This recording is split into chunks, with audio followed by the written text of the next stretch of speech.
जय जगन्नाथ मु ज्योतिर्विद डॉक्टर भवानी शंकर महापात्र आपण मानकु भाग्य फल कार्यक्रम को स्वागत जनाउछि। दर्शक बंधु अनेक समय मन को विचार आसे बा अनेक व्यक्ति विशेष मध्य कथा कथार आलोचना करिथांती वास्तविक भाग्य बड़ ना कर्म बड़। एक सुंदर विषय भाग्य बड़ ना कर्म बड़। शास्त्रे कहा जाइछि धर्मशास्त्रे कहा जाइछि विशेषकर भागवत कहा जाइछि अवश्यमेव भुक्तव्यम कृतम कर्म शुभाशुभम न क्षीयते पूर्व कर्म कोटि कल्पे सतेरपि। अर्थात जे आपण को जीवन रे आपण जो जीवदशा मध्य हो बा प्रारब्ध जन्म रे हो अर्थात क्रियमाण जन्म हो बा प्रारब्ध जन्म रे जदि किछि बाकी रही जाइछि से कर्म हो आपण जीव बा व्यक्ति बा प्राणी बा विशेषकर मनुष्य सुनिश्चित ताकू प्राप्ति करि थाए। अवश्यमेव भुक्तव्यम अवश्य अर्थ सुनिश्चित ताकू भुक्त अर्थ भोग करि थाए। अवश्यमेव भुक्तव्यम कृतम कर्म शुभाशुभम जहाँ आपण माने कर्म करिचंती जदि पाप कर्मर फल पाप रहिछि ताहले पुण्य कर्मर फल मध्य पुण्य रहिछि सत्कर्मर भी शुभ फल रहिछि शुभ परिणाम रहिछि। तेणु जहाँ भी आपण कर्म करिचंती से कर्मर फल आपण प्राप्त करिया को गोटे प्रकार बाध्य शास्त्र कहूँ। अवश्यमेव भुक्तव्यम कृतम कर्म शुभाशुभम न क्षीयते पूर्व कर्म। बहुत लोग भावती से मु तो भूलटे कर देइछि केही जानि नाहंती बा कर्म तो गलानी पीरियड तो गलानी आउ कोन भोग करिया अछि मु जहाँ जार जहाँ खेती करिया कथा बा जेकोसी काम करिया कथा बा से समयटा पळेलानी आउ वर्तमान किछि असुविधा नाही। शास्त्र कहूँ न क्षीयते पूर्व कर्म पूर्व कर्म केबे हेले क्षय हुए नाही बा आपण भाविदेवे समय पळेला आगामी समय रे केही जानले नाही बा मु ए कर्मटी के करिछि केही जानि नाहंती तेणु आगामी 10 वर्ष पर किछि असुविधा नाही से कथा मध्य नुह।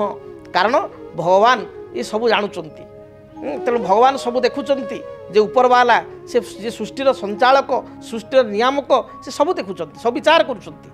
तेणु न क्षयते पूर्व कर्म तेणु क्षय हबार मध्य कर्मर कौनसी प्रश्न उठू नाही। न क्षयते पूर्व कर्म कोटि कल्पे हे सतेरपि। अर्थात ये शेष पदरे कहले जे आपणकर पापर जो परिणाम अच्छी बा कर्मर जो परिणाम अच्छी पाप बोली कहबानी जोटा कर्मर से सत्कर्म हो पारे पाप कर्म हो पारे कर्मर जो परिणाम अच्छी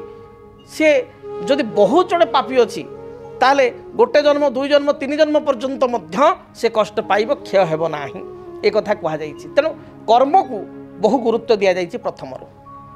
तेबे द्वितीय कथा मध्य आउ एक सूत्र कहगला अन्य जगह समस्त जगह कहा जाइछि प्रत्येक धर्मशास्त्र ज्योतिष शास्त्र ज्ञानी गुणी एक कथा कहिसंती ताको इंग्रेज माने मध्य कहिसंती कोन ना time is the most essential part in our life. समय होछि आम जीवन महत्वपूर्ण अंग महत्वपूर्ण विषय। गोटे समय रे अनेक व्यक्ति कहती मु माटी धरुतले आज्ञा सुना होतला आजिका समय सबु बुद्धि विवेक समय परिश्रम 10 गुणा करिके मध्य से सुना पितल हो जाउछि बा सुना लुहा हो जाउछि मो भाग्य एते खराब हो जाइछि शतचेष्टा करी मध्य मु कौनसी कार्य सफलता पाऊ नाही। सेतिपई याको आमे नुह इंग्रेज माने प्रथम कहि जाइछन्ति जे time is the most essential part in our life. समय आम जीवन बहुत बड़ सही समय सब किछि बिगाड़ी दिए सही समय बिगाड़ी थिबा काम को सजाड़ी दिए सजाड़ी हितिबा काम को पुणी मथर बिगाड़ी दिए। तेणु समयर ये बहुत गूढ़ रहस्य अच्छी। समय बोली कौन आपण आउ डीप को जीवा समय कहले कौन बुझा जाए समय कहले आमे कहू काल आपण माने पढ़िचन ना अतीत काल वर्तमान काल भविष्यत काल समय अर्थ काल समयर प्रतिशब्दवाची अर्थ होची काल। तेणु अतीत काल पास्ट टेंस वर्तमान समय प्रेजेंट टेंस एंड भविष्यत काल फ्यूचर टेंस। तेणु काल बा समय आपण को नियंत्रण नहीं मो नियंत्रण नहीं कौन सी ज्योतिर्विद को नियंत्रण नहीं कहार नियंत्रण ना सृष्टिकर्ता जे महाप्रभु जे सृष्टि नियामक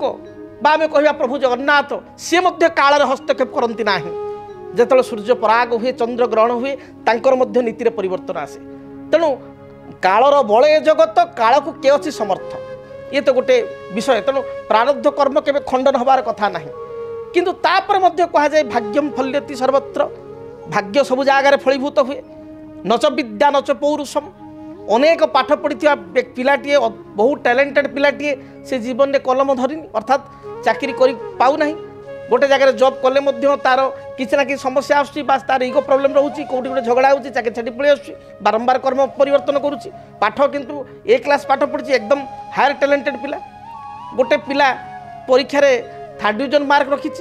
किंतु आजिका समय देखादेला जे सी आर्थिक स्थिति बहुत बड़वान हो गोटे बड़ बिल्डर हो जाइए गोटे ए क्लास कॉन्ट्राक्टर हो गोटे कौन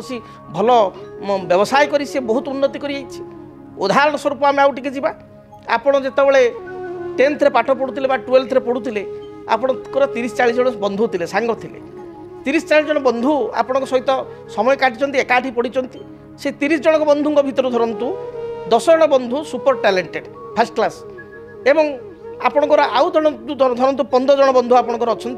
से होती मीडियम रेंज मार्क मीडियम एवं आउ किसी बंधु अच्छा 5 जन 7 जन से मैंने आपणकर धरतु आइदर किए फेल होती किए जस्ट पास मार्क 3rd डिविजन पास कर हठात गोटे सांगर अकेजन है गोटे बाहागर है धरतु से गोटे सांग सबू सांग कहला मुझे एकाठी करी गेट टुगेदर हाँ कि कौन सांगर पुअर धरतु आपणकर किसी बर्थडे है कि गोटे सेरेमनी किसी फंक्शन है सब सांग एकाठी गोटे किसी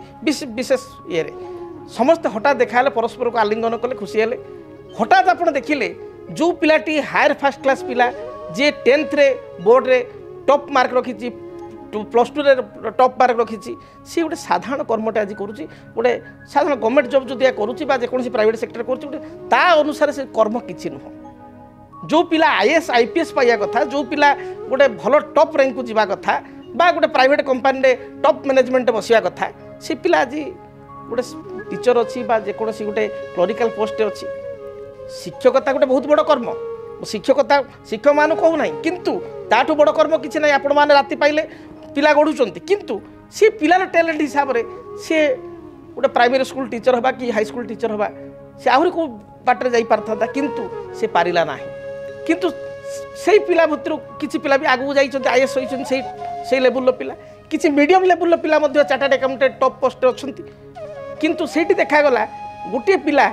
जी कि बहुत डाउन पाठ पढ़े कम नंबर रखे सी आज गोटे ए क्लास कॉन्ट्राक्टर एवं कोटी कोटी टंकार भोजी से आज आयोजन कर समस्त डाकी एवं ताहारी पाखे गोटे हायर फर्स्ट क्लास पिला सी तार चार्टर्ड अकाउंटेंट बा कॉस्ट अकाउंटेंट से कहे अरे मुझे अमुक पाखे अविनाश पाखे अच्छी कि राम पाखे अच्छी कि राम पाखे अच्छी ये कथा सी कहूँ जहाँकि गोटे शॉकिंग देउछ तेणु एठू आम कौन जानिले जे भाग्यम फल्यति सर्वत्र आज 20 वर्ष पर समस्त भाग्य परिवर्तन हो विद्या कार्य कला ना ये घर प्रतिपत्ति क्षमता कार्य कला ना ये भाग्य बा लक कार्य कला तेना भाग्य ता बाटे काम करुच्ची कि भाग्यटा कौटे आसूची कर्मरू ही आसूची तेना भाग्यर आधार सोर्स कौन ना सत्कर्म आउ टिके चुंबक आप बुझेबी समय जेहेतु राशिफल भी आम कहवा तेणु आउ टिके चुंबक आपको बुझेबी जे कर्म होची कौन ना क्षीर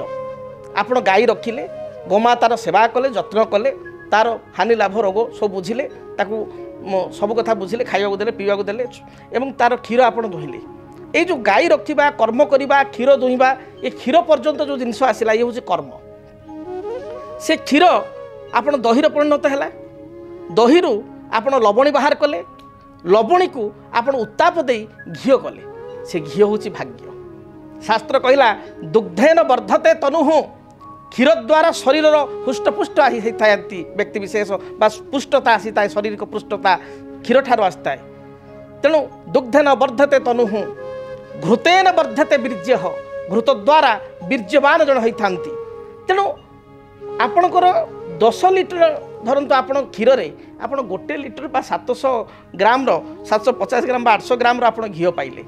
तेणु कर्म अनेक किंतु कर्मर जो फल क्रियमाण हो बर्तमान कर्म को चाहिए बहुत कर्म को मिसिक रेजल्टा तैयारी हुए तेणु भाग्य हूँ घृत सुदृश गोटे चामुचे घीरे जो भाव में 5 गिलास क्षीर 10 गिलास क्षीर शक्ति रही तेणु भाग्यटा कम भाग्य देखा जाए ना अदृश्य किंतु कर्म आपण हाथ में अच्छी तेणु शेष कहि कर्म एवं भाग्य ये गोटे मुद्रार दुई पार्श्व कर्म आम ठीक करवा दरकार जदि कर्म सठिक अच्छी ठीक अच्छी आम कर्म ठीक करुचु अनेक सत्कर्म पर भल कर्म करी परिश्रम करी जेतेबेले फल आम पाऊना सेतेबेले ग्रहाधीन जगत सर्वे ग्रहाधीन देवता आम देवता ग्रह द्विज ब्राह्मण एमान शरण को जाऊँ पाखक जाऊँ निकट को जाऊँ বা জ্যোতির্বিদ নিকটক যাচ্ছু এবং জাতক আলোচনা করি সেই গ্রহঙ্কর যে সঠিক বিধান আমি কর্তব্য করা বিনা কর্তব্যের কেবল বিধান করদেলে কেবে কিছু এই নাই কর্তব্য করা তাপরে কিছু গ্রহঙ্কর উপচার করা দেখবে নিশ্চয় আপনার শুভফল প্রাপ্তি করবে। যদি আপনার জীবনে ব্যক্তিগত পারিবারিক সমস্যা কর্মক্ষেত্র নিযুক্তি বৈবাহিক সমস্যা বাস্তুদোষ এবং মালি মকদ্দমা আদি সমস্যা থাকে তাহলে সমস্যার সমাধান ও পরামর্শ পাই আমকু যোগাযোগ করন্তু। জ্যোতির্বিদ doctor Bhabani Shankar Mahapatra, Budheswari colony, plot number 26, Bhubaneswar. Phone number 9776833302 9439444924। आमर वेबसाइट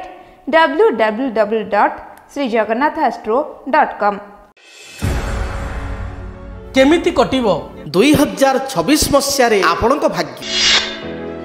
केउ राशि रे रहिबो समस्या आउ किए हेबे लाभवान केमिति रहिबो मेष ठारू मीन राशि पर्यंत भाग्यफल जानिबा पई देखंतु आम कार्यक्रम 2026 भाग्यफल 2026 मसीह आपणक राशि संपूर्ण भाग्यफल जानिबा पई चैनल को सब्सक्राइब करंतु बेल बटन को ऑन करंतु देखंतु डीटीवी ओडिया। डीटीवी ओडिया देखिवा पई सब्सक्राइब करंतु एवं बेल आइकन को मध्य दबाई दियंतु।